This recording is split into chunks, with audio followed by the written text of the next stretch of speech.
Hey there.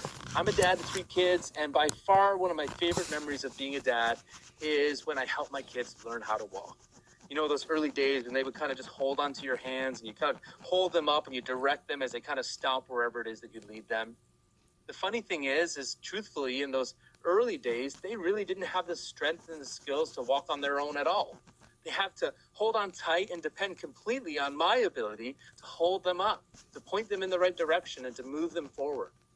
You know, as a dad, I did the heavy lifting, setting the pace, and making sure I was there in case they fell. That's kind of the imagery that we see in our verse today from Galatians 5:25 that says, "Since we live by the Spirit, let us keep in step with the Spirit." You know, at the Last Supper, Jesus told his disciples that he's going to be leaving soon, but they didn't need to worry because he would be leaving, but the Father would be sending another helper, the Holy Spirit. He was to come next. And the Spirit would come and fill his followers from within.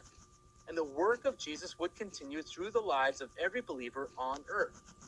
You know, Jesus promised that the Spirit would dwell within us. It would empower us. It would strengthen us and lead us in the way we should go. And so, since Christ's followers now live by the Spirit, Paul says in today's verse that we are to keep in step with the Spirit. But what does that mean? What can we do?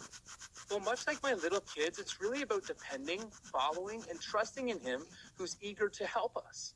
This looks like reading and living by the scriptures, which were inspired by the Holy Spirit.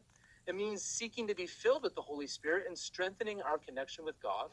It means depending on the Spirit's leading and letting him guide our decisions. It means not running ahead or lagging behind, but moving forward at the pace that God sets. I mean, ultimately, it means not walking this Christian life without him. See, keeping in step with the Spirit means that he's in charge. And we live our lives in partnership with him, following his lead and leaning on him, trusting him to completely hold on to us. And so I'm curious, as you reflect on your walk with God, are you in or out of step with the Spirit? Why not take a moment right now just to reflect on that question today?